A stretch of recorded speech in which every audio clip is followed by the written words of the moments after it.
vaso quebrado, um vaso novo. Fica doido quando a gente fala que ainda tem chance pra você. O diabo baixa a cabeça quando a gente fala que tem seu projeto de restauração.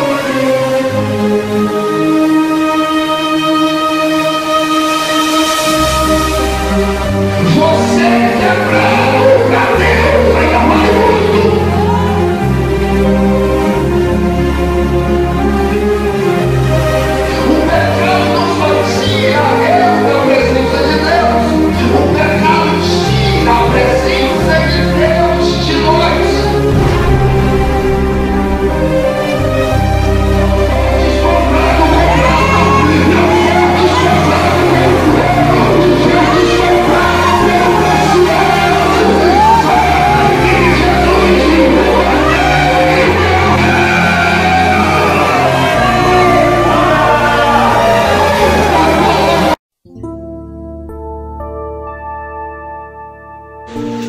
Jeremias capítulo 18, vamos ler o versículo de número 1. A palavra do Senhor que veio a Jeremias dizendo: levanta-te e desce à casa do oleiro, e lá te farei ouvir as minhas palavras. E desci à casa do oleiro, e eis que ele estava fazendo a sua obra sobre as rodas. Como um vaso que ele fazia de barro se quebrou na mão do oleiro, tornou a fazer dele outro vaso, conforme o que pareceu bem aos seus olhos fazer. Parafrasear o texto, Mateus capítulo 27, versículo de número 15. Diz assim a palavra de Deus: por ocasião da festa da Páscoa, costumava o governador soltar um preso, escolhendo o povo aquele que quisesse. E tinha então um preso bem conhecido, chamado Barrabás. Portanto, estando eles reunidos, disse-lhes Pilatos: qual quereis que vos solte? Barrabás ou Jesus, chamado o Cristo? Versículo 20. Mas os príncipes dos sacerdotes e os anciões persuadiram a multidão que pedisse Barrabás e matassem a Jesus. E respondendo o governador, disse-lhes: qual destes dois quereis que eu vos solte? E eles disseram: Barrabás. Versículo 26. Então soltou-lhes Barrabás, e tendo mandado açoitar a Jesus, entregou para ser crucificado. Amém. Toma o seu assento aí, dando glória a Deus. Hoje nós daremos continuidade ao tema passado, que é libertação. O segundo nível de regeneração dos vasos que se quebram. A segunda prisão que nós aprendemos é a prisão que o pecado prendeu algo em nós. E isto que o diabo, o pecado, prendeu em nós aprendemos que Jesus e nem a palavra vai libertar nós desta prisão. Esta prisão recebe um de seus títulos na Bíblia de natureza pecaminosa. Aprendemos que um dia, no dia do arrebatamento, o Senhor há de arrancar de nós esta natureza maligna. Nós aprendemos então que se Jesus não vai nos libertar da natureza aqui em vida, o que devemos fazer então com ela? Nós precisamos aprender a conviver com este mal que está dentro de nós. É preciso que a gente conviva com este mal sem nos deixar ser influenciado, nem tampouco dominado por ele. Porque quando este mal nos domina, ele causa muitos destroços. Ele traz muitos problemas para a nossa vida e para aqueles que estão em nossa volta. O texto que nós lemos em Mateus 27 vai mostrar de forma literal um ocorrido que vai nos mostrar ou nos ensinar o perigo de nós liberarmos essa natureza pecaminosa durante o nosso dia a dia. Em Mateus 27, Pilatos cometeu um erro que eu e você, como cristão, todos os dias nós não podemos cometer. O texto de Mateus 27 reflete a nossa realidade, a realidade desta prisão que se prendeu a nós e o que devo fazer com ela. No texto de Mateus 27, eu destaco algumas pessoas importantes que nos vai trazer algumas lições. A primeira pessoa é Pilatos. Quem é Pilatos? Pilatos é o governador de Roma. Roma, nesta época, liderava ou julgava muitas nações, inclusive Israel era sujeito ao governo romano. Nada poderia ser decidido de grande, de importante em Israel, sendo que fosse comunicado a Pilatos antes. Tudo que Israel fosse decidir de importante envolvendo a nação precisaria comunicar a Pilato e precisava do aval, do acordo, da decisão favorável do governador de Roma. Pilatos é a primeira pessoa que eu quero que você não esqueça desta leitura que fizemos. A segunda pessoa que aparece é a pessoa de Jesus. Quem é Jesus? Jesus, de uma forma bem resumida, é o Filho de Deus.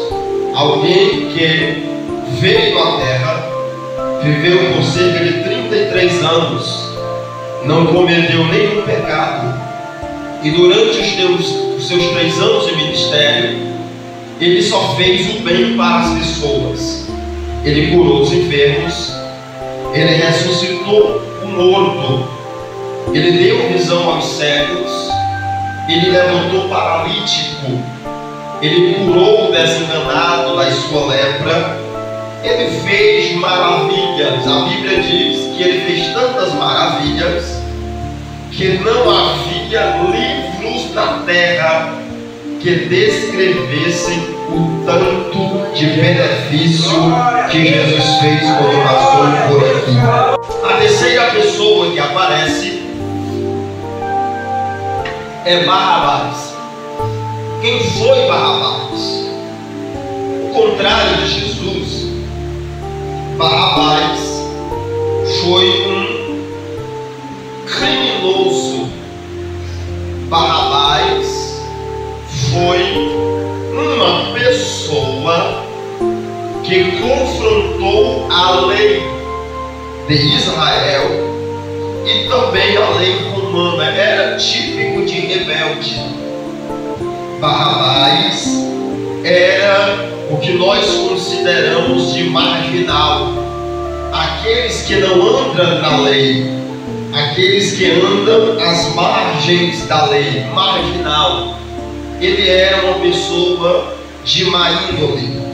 A história diz que ele era salteador. A história diz que ele roubava, até praticar crimes de homicídios. Barrabás cometeu. Barrabás era uma pessoa muito ruim, índole muito negativa. A quarta pessoa que aparece é um grupo, o grupo dos principais da igreja, os principais da sinagoga. Este grupo, junto com um outro grupo chamado de multidão, também estavam ali. Quem eram eles? Eram pessoas quaisquer que estavam ali para ver a situação, eram influenciadores. Esses 4 tipos de pessoas estavam aí na leitura que nós fizemos. Qual foi o erro de Pilatos que nós não podemos cometer? O ocorrido que nós lemos se deu na festa da Páscoa, aonde o governador, querendo agradar Israel, na festa da Páscoa, ele fez algo peculiar dele. Eu vou agradar Israel, o que eu vou fazer? Vou liberar um prisioneiro que pertence ao povo deles. Essa ação de Pilatos agradaria a alguns, enquanto causaria desconforto em outros. Já pensou alguém dizer na Páscoa, um dos maiores criminosos da nação vai ser liberto pelo governador? A família dizer glória a Deus, os parentes dizer amém. O Pilatos é bom. As pessoas que andavam com Barrabás iam dizer: o homem bom é esse Pilatos. Mas os cidadãos ficariam preocupados, porque Barrabás solto era sinal de crimes na certa. Barrabás solto era sinal que alguém seria vítima dos seus crimes.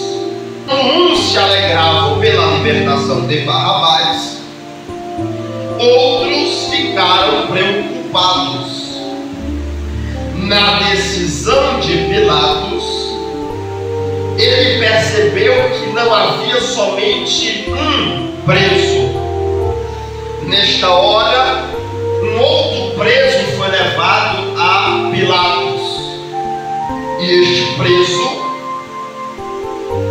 foi, e não havia nenhum crime concernente a ele. Pilatos tentou descobrir, conversou com ele e disse por mais de uma vez: eu não encontro crime algum neste homem. Porque o outro prisioneiro, de forma injusta, era Jesus. O que foi que ocorreu? Jesus e Barrabás estavam diante de Pilatos e perante uma multidão. E Pilatos, querendo liberar Jesus, porque Jesus não tinha feito nada, era justo, Pilatos disse: eu vou liberar o preso como de costume na Páscoa. Está perante vós o criminoso Barrabás, e está perante vós Jesus, o chamado Filho de Deus. No coração de Pilatos, ele acreditava em quê? Que a multidão desejaria que soltasse a Jesus. Se você estivesse lá, você libertaria quem? Jesus. Por quem ele era, pelos benefícios que ele realizou e pelos crimes que ele não cometeu. Você diria no seu senso justo: vamos soltar a Jesus, porque ele é justo. Pilatos pensava que nem você. Pilatos pensava que nem eu. Se nós estivéssemos lá, diríamos: solta Jesus.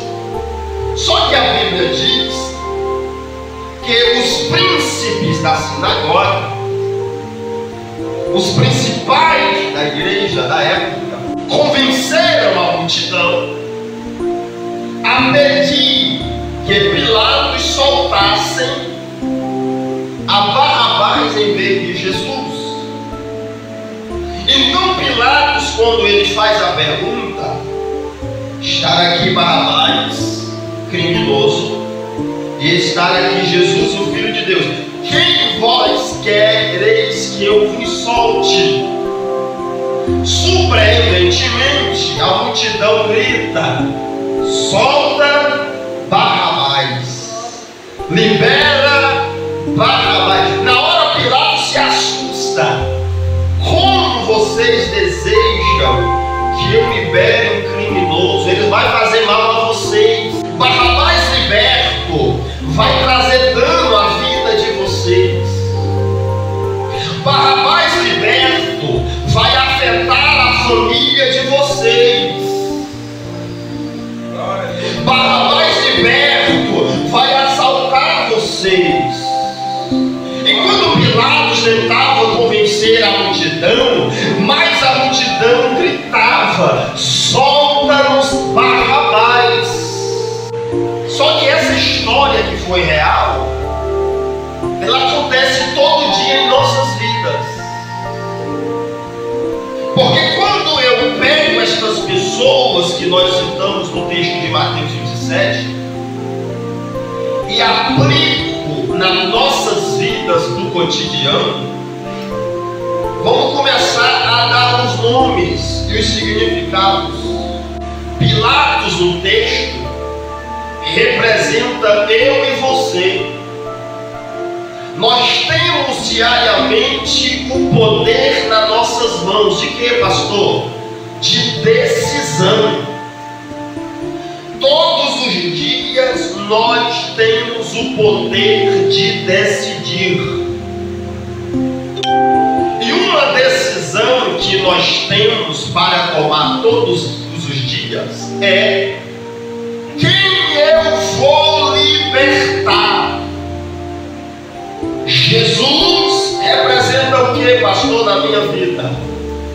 Representa a natureza espiritual que habita dentro de você. Você tem algo de Deus dentro de você. Você tem uma natureza espiritual. Qual o desejo dessa natureza? Fazer você se aproximar de Deus. Qual o propósito da natureza espiritual? Fazer você buscar a Deus. Qual o propósito da natureza espiritual? Incentivar você a orar, incentivar você a ler a Bíblia, incentivar você a ir à igreja, incentivar você a obedecer ao Senhor. Este é o propósito da natureza espiritual que habita dentro de você. Só que dentro de nós, como nós aprendemos na semana passada, habita um tal de Barrabás. Quem é Barrabás? É a minha natureza pecaminosa. É o mal que se prendeu a mim. A natureza pecaminosa, ela não pode ser liberada por Pilatos. A natureza pecaminosa não pode ser liberada por você. Porque assim como Barrabás, a natureza pecaminosa, ela faz você fazer o que é contrário à vontade de Deus. Assim como Barrabás, a natureza pecaminosa confronta a lei de Deus. Assim como Barrabás, a natureza pecaminosa é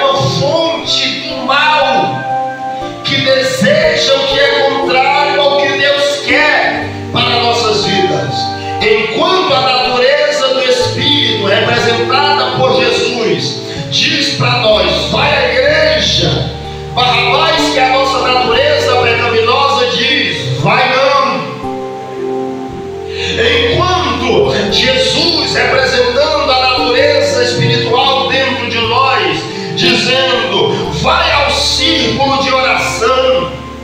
A natureza pecaminosa, o Barrabás que habita em nós, vai dizer: vai não, vai assistir, vale a pena ver de novo, mas não vai.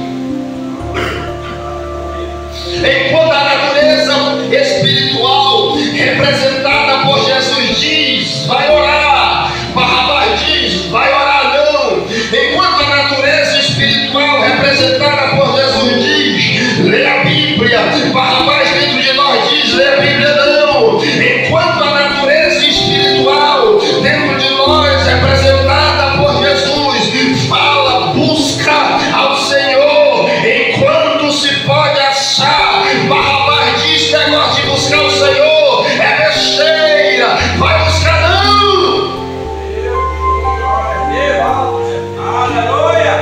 Para complicar a multidão, ainda fica incentivando Pilatos, ele e você, a soltar Barrabás. Quem representa a multidão, pastor? As tentações. O que é a tentação? É exatamente o incentivo à natureza pecaminosa ser livre. Tentação é o incentivo do mal para que a natureza pecaminosa seja liberta. Tentação é um chamado para fora da natureza pecaminosa. Tentação é um incentivo do diabo para que nós venhamos a falar e a fazer aquilo que é contrário à vontade de Deus. O erro de Pilatos foi soltar Barrabás. E o erro nosso, muitas das vezes, é durante o nosso dia de hoje mesmo. Todo dia, amanhã você vai ter que tomar uma decisão. Quem você vai soltar? Quem você vai liberar na tua vida? Quem você vai dar lugar na tua vida? A quem você vai dar liberdade na tua vida? A Jesus, natureza espiritual, ou a Barrabás, natureza pecaminosa? Todo dia você vai precisar libertar alguém. Quem você vai libertar? A pergunta que eu te faço é: Pilatos libertou a Barrabás, e você, quem libertará durante o teu dia a dia? Porque se você liberar Barrabás solto é sinal de destruição.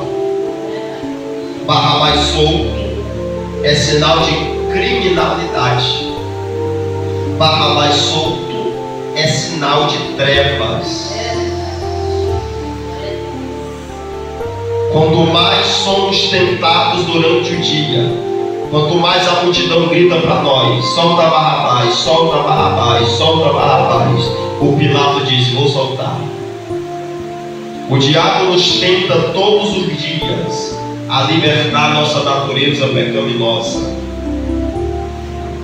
O diabo tenta-nos todos os dias a liberar aquilo que desagrada a Deus. Só que a decisão não pertence ao diabo. A decisão não pertence à natureza pecaminosa. A decisão de soltar um ou outro pertence unicamente a você. Quem você vai libertar? Então, quando nós libertamos a natureza pecaminosa, Barrabás, nós acabamos sofrendo e produzindo sofrimentos. Diga: o poder da decisão de libertar a natureza espiritual ou a natureza pecaminosa está nas minhas mãos.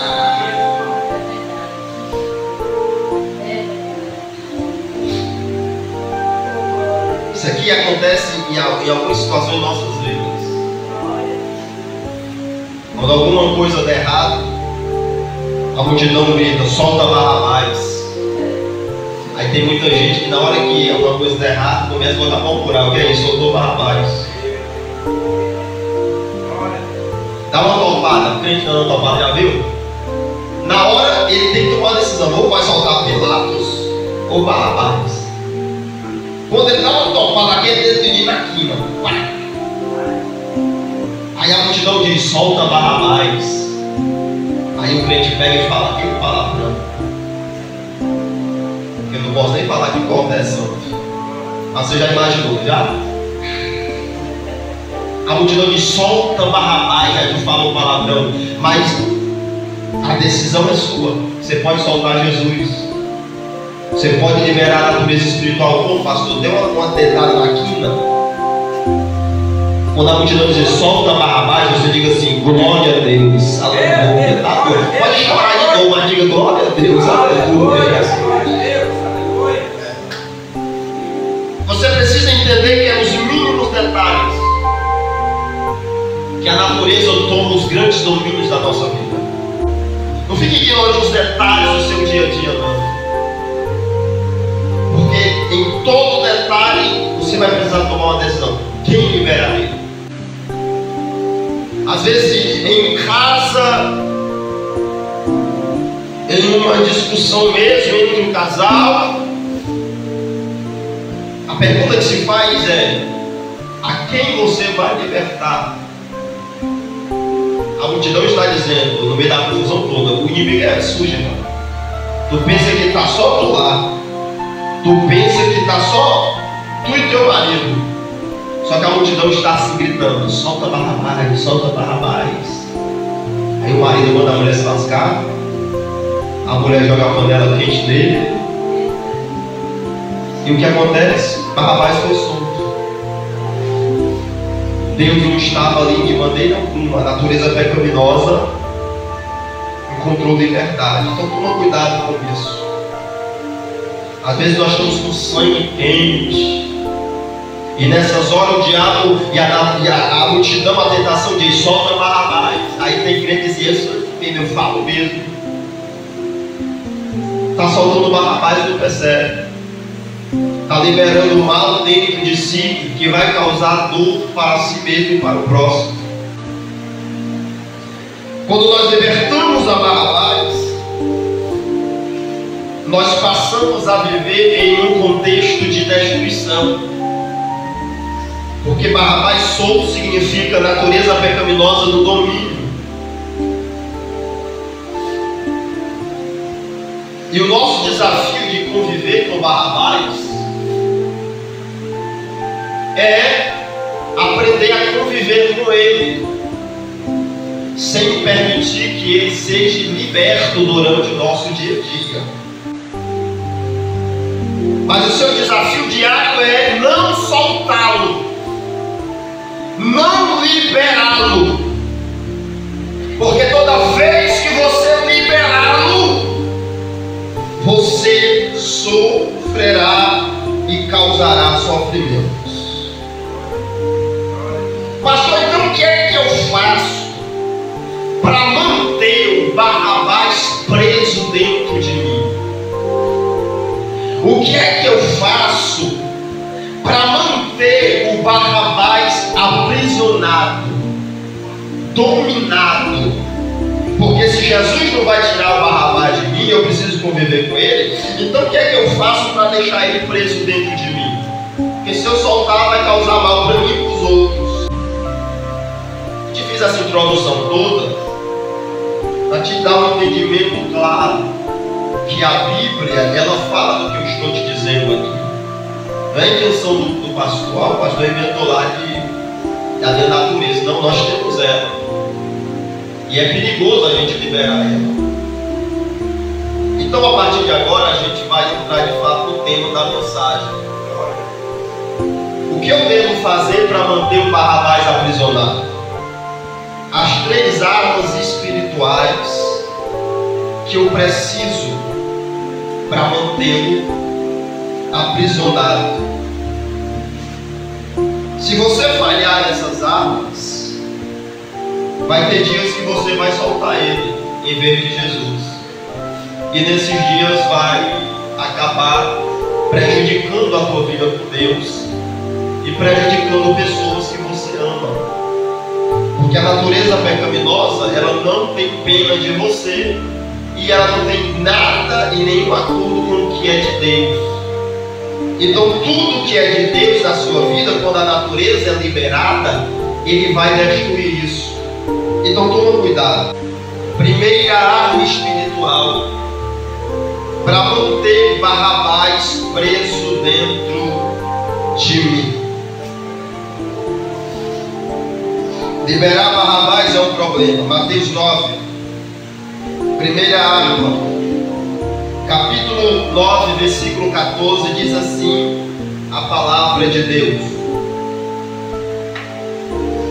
Então chegaram ao pé de Jesus os discípulos de João e perguntaram: Por que jejuamos nós e os fariseus muitas vezes, e os teus discípulos não jejuam? E disse-lhe Jesus: Podem porventura estar tristes os filhos das bodas enquanto o esposo está com eles? Dias, porém, virão em que o noivo lhe será tirado. Nesses dias jejuarão. A primeira arma espiritual é a prática do jejum. O jejum não é um ensinamento de Jesus a princípio. O jejum já existia há muitos anos, décadas, de Jesus vir à Terra. O jejum é uma arma espiritual que o próprio Deus estabeleceu sobre o seu povo. Você vai ver Moisés lá atrás, lá no começo de tudo, jejuando por 40 dias e 40 noites para receber a revelação dos mandamentos de Deus. Você vai ver homens de Deus jejuando para obter algumas vitórias, com base na vontade de Deus, que é o jejum. A Bíblia diz que os discípulos de João jejuavam. A Bíblia diz que os fariseus, os líderes da igreja, jejuavam 3 vezes por semana, porque eles sabiam a importância do jejum na vida do cristão. E por fim Jesus vai ensinar e motivar os seus discípulos a jejuarem também. Existe pelo menos alguns tipos de jejum. Primeiro, o jejum completo. O que é o jejum completo? É a abstinência, é o deixar por algumas horas ou por alguns dias, deixar de se alimentar de comida e de bebida. Jejum completo. Existe o jejum incompleto: abster-se, deixar de se alimentar de comida, mas pode beber água. Isso equivale para quem tem algum tipo de enfermidade ou algum tipo de limitação, que não pode por muito tempo ficar sem beber água. Então existe o jejum incompleto. Existe o jejum parcial. Qual é o jejum parcial? É o jejum em que nós deixamos, nos abstemos de algumas práticas do nosso cotidiano. Às vezes você gosta muito de assistir filmes, de assistir futebol, de assistir novela. Aí você diz assim: eu vou jejuar os meus filmes, eu vou jejuar as novelas, eu vou jejuar os filmes. Aí você separa um espaço de tempo para ficar sem assistir aquilo ali. E naquele tempo que você não está ali assistindo, você está na presença de Deus. Jejum parcial. Deixar hábitos, deixar palavras, deixar atividades. A pergunta que se faz é: quando e por quanto tempo eu devo jejuar para manter o Barrabás preso dentro de mim? Eu aconselho, por causa da correria do nosso dia a dia, você pelo menos tirar um dia na semana para você fazer um jejum. Para quê? Primeiro, a arma espiritual. Nós precisamos estar armados contra a nossa natureza pecaminosa. Se nós não jejuarmos, o Barrabás vai ser liberto com facilidade. Se nós não jejuarmos, quando você der a topada, o que vem na tua mente vai ser o palavrão mesmo. Se nós não jejuarmos, a nossa mão santa bate na cara dos outros. Se nós não jejuarmos, a gente acaba fazendo o que não deve. Então, pelo menos uma vez na semana, você deve fazer um jejum. Quanto tempo ou por quanto tempo devo jejuar? De acordo com a nossa alimentação, o ser humano normalmente ele se alimenta 6 vezes por dia a cada 3 horas. O ser humano normal, que tem uma alimentação normal, básica, ele se alimenta 6 vezes no dia a cada 3 horas. Então, a hora mínima que eu ensino para jejuar é no mínimo 3 horas. Por quê? Porque 3 horas é o espaço de tempo entre uma alimentação e outra. Então você só vai sentir a eficácia do jejum no mínimo depois de 3 horas. Porque o teu corpo já, depois de 3 horas, já vai pedir alimento. Quando tu não der, ele vai começar a dar uma rebelde, aí começar a ficar tonto, vai começar a dar sono. Tudo vai ficar acordado no jejum e ele começa a botar tudo para dormir. Aí tu começa a sentir fome, aí tu vai começa a falar em mistério. Coisa séria. Então você começa a sentir essas coisas depois de 3 horas. Então o mínimo de hora que nós devemos jejuar é 3 horas. Para que nós possamos perceber alguma mudança espiritual. 2 erros clássicos que nós não podemos cometer, que muita gente comete quando está jejuando. Primeiro, 1 Samuel capítulo 15. Você anota e escreve, tá? Depois você relê em casa e fica mais inteligente, mais sábio. Por isso que é bom trazer papel e caneta. Você escreve, em casa você relê e fica mais forte com essa palavra. 1 Samuel capítulo 15, versículo 22. O que é isso? O primeiro erro que eu não devo cometer quando eu estiver jejuando, quando eu for jejuar. Versículo 22 do capítulo 15 de 1 Samuel. Porém Samuel disse: porventura o Senhor tem prazer em sacrifícios e holocausto, como em que se obedeça a sua palavra. Eis que obedecer é melhor do que sacrificar, e atender é melhor do que fazer sacrifícios. O primeiro erro que você não pode cometer quando for jejuar, que vai ser em vão, jejuar é desobediência. Mas hoje eu vou fazer um jejum, uma consagração.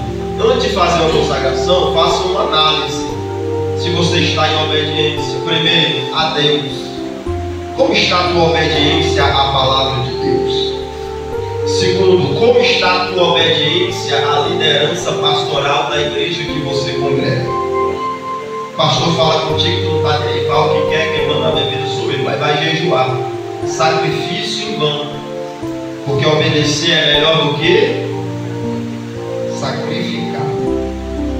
Como está a tua obediência com as autoridades constituídas sobre você? Sem obediência, o jejum não terá qualidade. Segundo erro que nós não podemos cometer durante o jejum.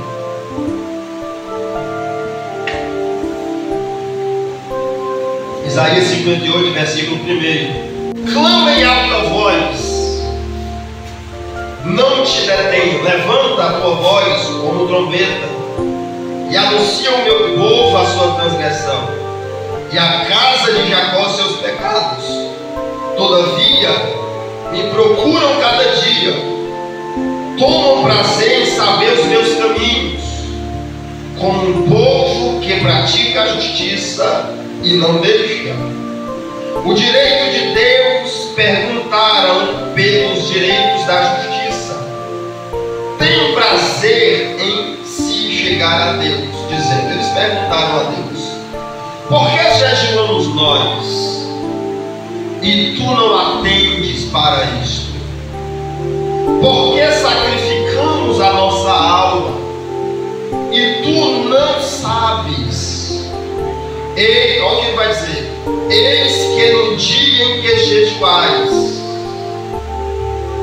achai o vosso próprio contentamento e requereis todo o vosso trabalho. Algumas linguagens são mais claras do que essa. Essa minha linguagem é meio chata, mas outra linguagem da Bíblia diz assim, a resposta de Deus: por que eu não ouvi? Por que eu não recebi o jejum de vocês? Por que eu não me agradei do jejum de vocês? Aí a resposta dele mais clara diz assim: porque quando vocês jejuam, vocês se ocupam nas vossas empresas. O que Deus está falando? Está falando que o erro de muita gente que pratica o jejum clássico, o segundo erro, é jejuar sem consagrar. O que Deus está cobrando de Israel é consagração. Eles estavam jejuando, mas estavam nas suas empresas. Não entendi. Eles acordaram de manhã, vestiram a sua farda de trabalho e foram trabalhar, mas foram em jejum. E eles perguntaram: Senhor, eu fiquei em jejum durante o dia do trabalho, por que o Senhor não recebeu o meu jejum? Justamente por isso, porque lá você estava trabalhando, não estava consagrando. Porque consagração é ato de separação. Então não adianta você, vou fazer um jejum, e acorda de manhã, se ajeita e começa o jejum lavando os pratos. Vou lavar os pratos aqui, aleluia, do jejum, glória a Deus. Não adianta você abrir um jejum e varrer a casa. Não adianta você fazer um jejum fazendo outra atividade que não seja exclusivamente separar-se para Deus. Durante o seu jejum, você precisa ser consagrado, se separar durante 3 horas. E naquele período você vai orar, vai ler a Bíblia, vai louvar ao Senhor durante 3 horas. Alguém me chamou lá fora. Estou muito ocupado agora para sair. Estou em consagração. Você tem que se trancar no lugar e ficar sós com Deus. Só que o segundo erro que eles cometeram foi jejuar sem se consagrar. A gente precisa se separar. 2 benefícios do jejum. Vamos terminar. Quando nós estamos jejuando, o nosso corpo físico fica fraco.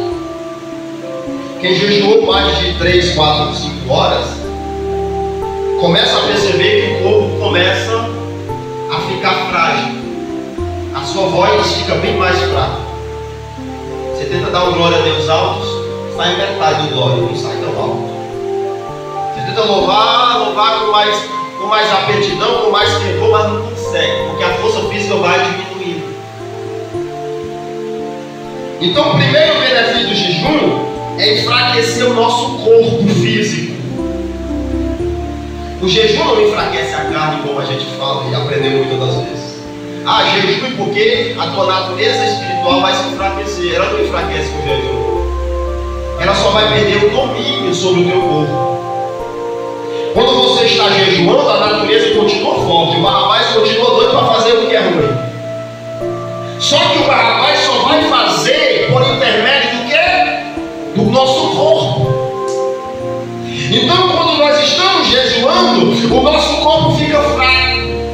Aí o Barrabás começa a dizer, faz isso, e o corpo não vai responder. Como é que faz? Eu estou fraco. O corpo vai dizer, o Barrabás vai dizer, me libera, porque eu vou ali fazer um negócio ruim. Aí a tentação vai dizer, libera Barrabás. No jejum você tem vontade só de ou comer ou de dormir. E se você estiver buscando a Deus, fica querendo buscar pesado, mas enquanto você está fazendo isso, o domínio do Barrabás para a saída é travado. Ele não consegue sair quando você está jejuando, porque ele perde o domínio do corpo, porque o corpo já não responde mais aos desejos da natureza pecaminosa. O segundo benefício do jejum, e aqui eu disser, está no texto que lemos em Mateus 9. Quando Jesus diz assim para os discípulos de João que perguntaram, por que jejuamos nós, os fariseus e os teus discípulos não? Jesus diz, pode estarem tristes os convidados do noivo enquanto o noivo estiver com eles? Haverá dia em que o noivo lhe será tirado, e nesses dias jejuarão. Jesus é o noivo. Quando Jesus está dizendo aqui para os discípulos de João, sabe quando é que meus discípulos vão jejuar? Quando a minha presença já não estiver com eles. Porque quando eles perceberem que eu não estou mais com eles, nesses dias eles jejuarão. O que Jesus está falando é mais um benefício que o jejum nos traz. Quando nós jejuamos, além de o Barrabás não conseguir acesso ao nosso corpo físico, porque ele está fraco, quando nós jejuamos, a presença de Deus aumenta sobre as nossas vidas. Nesses dias jejuarão. Quando a minha presença não estiver com ele. Então quando eles jejuarem, a minha presença se aproximará deles outra vez. Quando a presença de Jesus se aproxima, ele domina-nos. Você lembra quem é Jesus? Você lembra? Natureza espiritual. Quando você jejua, Jesus se aproxima, a presença se aproxima, ou seja, a natureza espiritual te domina. Ela diz ora, e por a natureza espiritual estiver dominando, você ora. A diferença de quem jejua é que a natureza espiritual diz, lê a Bíblia, e como a natureza espiritual está dominando, você lê a Bíblia. A diferença de quem jejua é que quando a hora do culto chega, a natureza espiritual diz, vamos para o culto, e quando Jesus está dominando, você levanta e diz como salmista, alegrei-me quando me disseram, vamos à casa do Senhor. Fica de pé comigo. O jejum faz com que a natureza espiritual nos domine. E quando ela domina, ela é liberada, diga amém. E quando a gente libera a natureza espiritual, o Barrabás fica envergonhado, humilhado e aprisionado dentro de nós. Eu quero terminar com uma leitura muito séria em Mateus 12. O perigo de que quando Jesus não está no domínio. Por isso que nós devemos jejuar, para que Jesus esteja no domínio da nossa vida, a natureza esteja dominando. Por quê? Porque se ele não estiver dominando, ele vai deixar ali aberto para o Barrabás dominar. Vou terminar Mateus 12, versículo 43. Quando o espírito imundo tem saído do homem, anda por lugares áridos buscando repouso e não encontra. Então diz: voltarei para a minha casa, de onde saí, e voltando acha desocupada, varrida e adornada. Então vai e leva consigo outros 7 espíritos piores do que ele, e entrando a vida ali, e o último estado daquele homem se torna pior do que o primeiro. Assim acontecerá com toda esta geração má. O que é isso, pastor? Quando Jesus está no domínio, quando nós temos a prática do jejum semanal, nós damos liberdade ao Espírito de Deus para operar na nossa vida e ao nosso redor. E enquanto Jesus está solto, libertado por estes Pilatos que somos nós, só teremos benefícios. Você vê que a casa estava arrumada, limpa e adornada, porque quando Jesus domina, ele melhora a nossa vida e melhora a vida dos outros. Porque quando a gente chega numa casa de alguém arrumada, varrida e adornada, você chega aqui, casa linda, cheirosa, mas a gente só quando vai na casa de gente desorganizada, né? Chega lá, contra a toalha em cima das cadeiras, negócio. O que é que acontece? Quando Jesus está dominando, ele melhora a nossa vida e melhora tudo ao nosso redor. Só que a Bíblia diz que há um perigo de quando ele não está no domínio. O Barrabás encontra espaço vazio em nós e domina-nos, e quando o Barrabás domina, ele é liberto, e quando ele é liberto, a Bíblia diz que os atos se tornam piores do que antes. É por isso que a gente olha para os crentes e vê umas atitudes estranhas, meio diabólica, meio não seguir de Deus. Por quê? Porque o Barrabás encontrou espaço aonde Jesus deveria estar ocupando em nossas vidas. A primeira arma espiritual que precisamos para manter Barrabás preso é o jejum. Não me esqueça. Jejum, porque quando você jejua, você trava a saída do Barrabás. Ele perde domínio sobre o teu corpo. E quando você jejua, você permite Jesus se aproximar, dominar, e você dá liberdade, ele opera em você e através de você. Vou terminar com uma frase que diz: o homem que não jejua está tão distante do céu como aquele que nunca ora. Isso é muito sério. O homem que não jejua está tão distante do céu quanto aquele homem que nunca ora. Então jejue para que você mantenha o Barrabás preso dentro de você. Diga: Deus, eu ouvi a tua palavra, aprendi que todos os dias eu tenho uma importante decisão a tomar: libertar Jesus, a minha natureza espiritual, ou Barrabás, a minha natureza pecaminosa. Através do jejum eu consigo libertar a Jesus. Faz de mim um cristão mais espiritual, que ame jejuar, porque enquanto eu jejuo, eu travo a saída, a libertação de Barrabás. Enquanto eu jejuo, eu libero a presença de Jesus. Amém.